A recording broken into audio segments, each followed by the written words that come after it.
everyone, it's Keelin from Threshold Training Network, and today we're just going to talk about confidence myths. So there's a lot of different myths surrounding confidence that if we buy into them, we can end up feeling worse or they can hold us back. So today we're just going to be talking about 3 confidence myths that are quite typical that you've probably heard before, and just debunking some of those myths. So the first myth is that confident people have no insecurities. I hear this one all the time.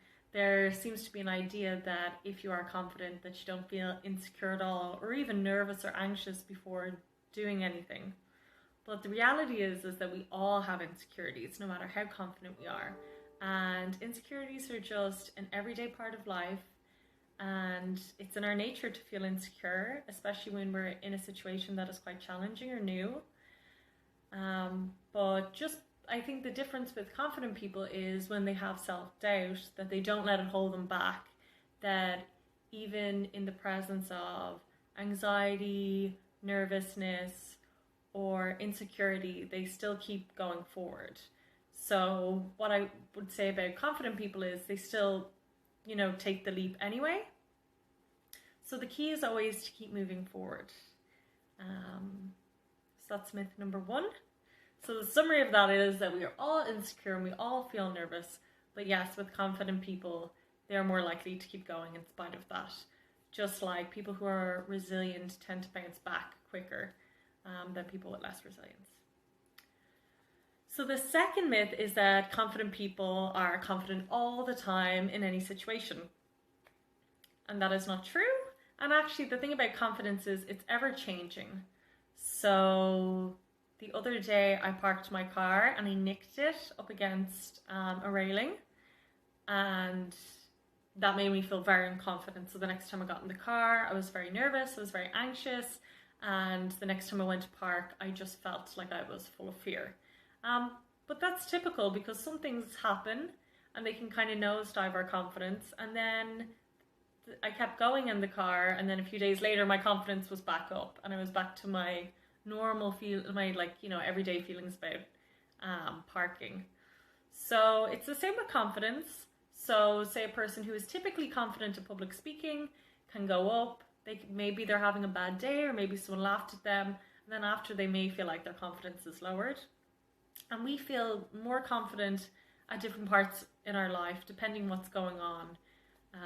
If you're going through a lot of setbacks at once, it will most likely make you feel less confident. Whereas if you're having a period in your life where things are going well, and say you're doing well in school, in work, in your social life, then you will feel more confident.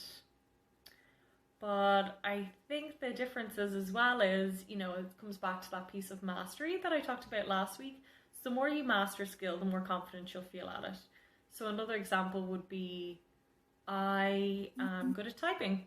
So whenever I type, I feel quite confident about it. If someone gave me a document, I feel like I could get it done quite quickly because I've been typing for years and I took typing classes and I feel like I'm quite fast, like I'm not a novice. But actually this year I said to a friend of mine that I would cook Christmas dinner, and I felt like this little knot in my stomach. I didn't like it because I've never cooked Christmas dinner before. So it's that fear of the unknown. So if you were to ask me if I feel confident about typing, I would say yes, because I do it every day. But do I feel confident about making Christmas dinner? No. But I'm not going to let it hold me back. The way in which I would kind of tackle that would probably be through doing, some prep work, looking up the recipe. I might try cook things in advance, or I might do like a mini Christmas dinner a couple of weeks before, or just improve my cooking skills so there's a better outcome. So that is myth number 2. And then the next myth is that you have to take big steps towards being more confident. And I hear this one all the time. I guess it's just people, when we kind of sit in our feelings, we can feel so far away from the confident life that we want. But actually, with confidence, it's just small steps towards mastering a particular skill. And that's what confidence really is.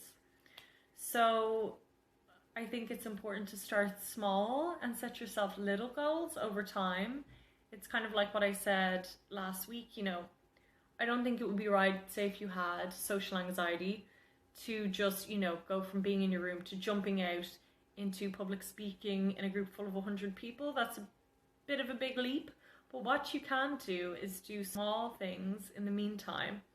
So say if you had social anxiety, something I would say to you is just to take little steps out of your comfort zone over time.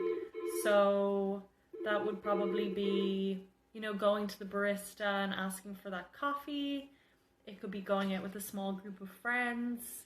It could be public speaking, say in front of someone you care about, because those we love are going to be a bit more gentler with us, and kind of finessing that skill over time and building it slowly. So small, subtle changes over time are the best way to get more confidence. So that's all for this week. Next week we will be talking about confidence and what it is. Thank you.